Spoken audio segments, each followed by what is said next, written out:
fadilah membangun masjid. Jangan takut balasan yang abstrak di mata kita tentang balasan apa yang bakal diterima ketika mengurus masjid. Mengurus masjid bukan mengurus masjid saja dengan membersihkan, nyapu, ngepel dan lain-lainnya, bukan. Tapi mengikatkan hati kita ke masjid. Ya syukur alhamdulillah, walaupun dari ribuan atau jutaan masjid yang ada di muka bumi ini, mungkin hati saya hanya tertambat di Masjid Babu Salam, ya jadilah. Karena saya kira jelas hadis-hadis mengatakan fadilah ketika kita membangun masjid, fadilah kita mengurus masjid, ketika kita bersedekah untuk masjid. Dan sampai hari ini 2020, Pak Samikis masih sehat, Pak Heri Hermansa masih sehat, saya pun merasa alhamdulillah sehat, masih diberikan kesempatan mengurus Masjid Babu Salam ini. Untuk itu kepada saudara-saudara saya yang barangkali disebut masih baru, walaupun selisih tak jauh-jauh amat macam Pak Moyar, itu juga luar biasa. Pak tak berani, yang ujung-ujungnya walaupun kena belah-belah gara-gara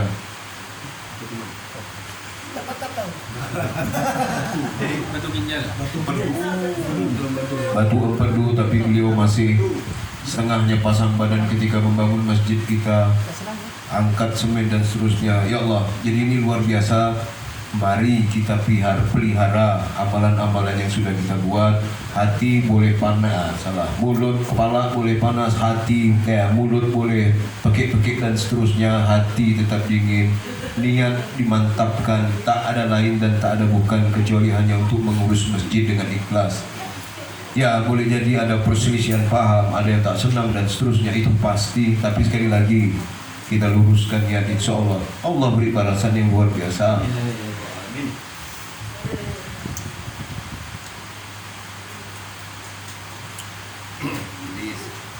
Jadi buat saya mungkin hanya berpesan begitu saja. Kenapa Pak? Terlalu banyak saya jalan di tempat lain ketika kami mendengar masjid-masjid ini bertengkar, berkelahi. Kemudian orang terlalu bangga dengan kedudukan jabatan di pengurus masjid, mau dia ketua kah, mau dia seksi kah atau apa, sehingga terjadi perseteruan. Nauzubillah min dzalik. Di Masjid Babu Salam Allah jauhkan, sehingga sampai hari ini rasa-rasanya limpahan rahmat pun tidak berhenti-berhenti Pak, tidak putus-putus sejak awal.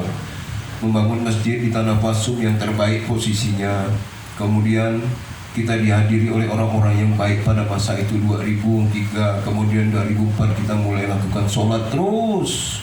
Kemudian nongol pertama kali Idul Kurban, waktu itu 1 ekor sapi dari keluarganya Pak Usman. Orangnya di Intikong tapi sapinya sampai di Babu Salam. Dan itu terus mengalir sampai hari ini. Dan tidak berhenti-berhentinya rahmat Allah itu berikan. Orang kadang-kadang khawatir, ya boleh khawatir tentang penyakit, takut dengan penyakit dan lain-lain, boleh. Tapi alhamdulillah Masjid Babu Salam tenang-tenang saja. Dan warga Komplek Duta Bandara pun begitu tenang-tenang saja. Inilah barangkali keberkahan yang boleh jadi ini keberkahan yang Allah berikan kepada warga Komplek Duta Bandara Permai dengan adanya titipan Masjid Babu Salam di komplek ini. Amin. Semoga kita diberikan kemudahan dan kelapangan karena mengenang ayahanda. Ayahanda ini memang dulu terakhir memang membangun Masjid Nurul Falah. Makanya terharu ketika begitu mudah semua urusannya, wafat dihadiri oleh anak-anaknya semua. Apakah kita nanti pun seperti itu, atau mungkin wafat dalam kesendirian yang tak tentu-tentu? Nauzubillah min dzalik. Tentu kita berharap kita wafat dalam keadaan husnul khotimah, berada di lingkungan keluarga yang baik, didoakan oleh keluarga yang baik, sehingga kelak ketika kita wafat diantar sakratul maut kita dengan mudah. Dan ini menjadi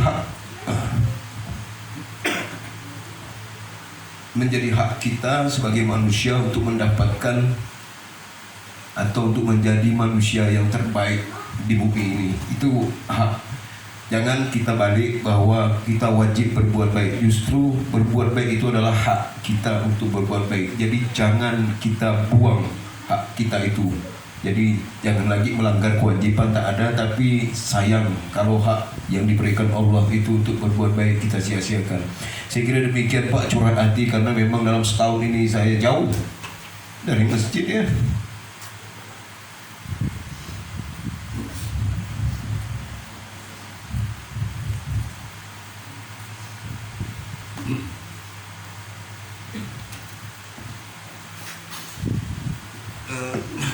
masjid kampung kecil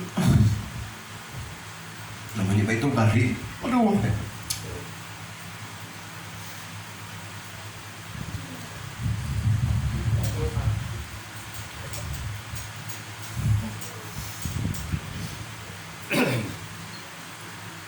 sholat Jumat itu beda pendapat.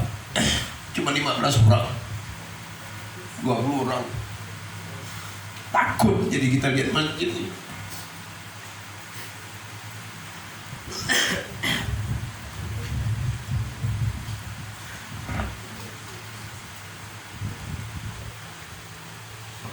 Semua tuh seperti berjalan begitu saja. Hari Jumat di harinya yang Jumat. Kemudian masjid dibangun. Ya memang masjid dibangun. Ada masjidnya Baitul Karim. Ada yang sholat wajib tiap hari itu ada, Pak. Alhamdulillah ada. Cuman sholat Jumat yang harusnya kita ramai penuh, kemudian masjid diurus apa segala macam, Masya Allah. Tapi itulah barangkali, dan ya dengan adanya ya saya karena sering ke sana, barangkali ya sedikit amanah-amanah dari Pak Ustadz Farhan yang dititipkan di Babu Salam, saya coba bawa ke sana. Mulailah dibentuk ngurus. Ya tidak kota amal hitung tiap Jumat itu, walaupun cuma 10.000. Masjid Babu Salam 1,5 juta kan gitu, Pak.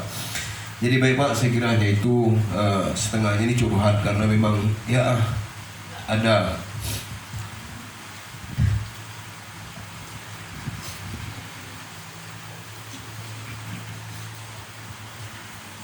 sama-sama dibangun masjidnya, ketika jadi saya mana jauh kan. Sedih Pak, tapi itulah jauh di mata ya. kerjaan menuntut itu.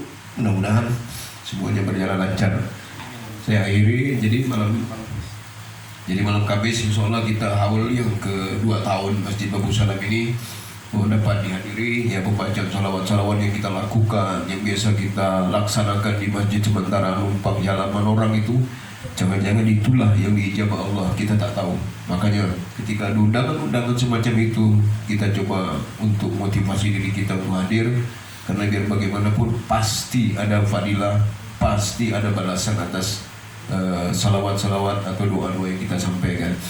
Tapi Bapak sekalian, mohon maaf sekali lagi karena itulah saya minta waktu karena udah terlalu lama rasanya meninggalkan pula, padahal setiap minggu pulang, cuman hati itu belah-belah rasanya.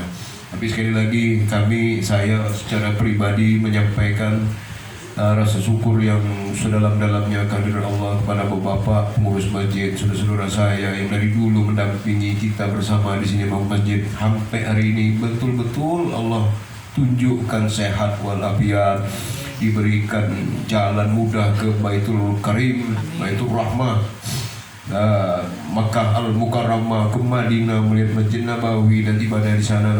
Alhamdulillah luar biasa sekali, dan itu saya kira balasan-balasan yang mungkin pasti tak bisa kita hitung dengan nilai rupiah atau dengan harta yang ada di muka bumi ini. Pada akhirnya saya berharap semoga apa yang kita laksanakan, semoga betul-betul kita mampu diberi kemampuan untuk menjaga istiqomah selalu dalam kebaikan hingga akhir hayat. Amin ya rabbal alamin. Saya akhiri sekaligus mencicipi hidangan yang telah disiapkan oleh Sahibul Hajat Adinda Budi Wiranto. Kami mintakan waktu kepada Bapak sekalian untuk mencicipi hidangan tersebut, dan mohon maaf atas segala kekurangan. Kami akhiri, billahi taufik wal hidayah. Assalamualaikum warahmatullahi wabarakatuh.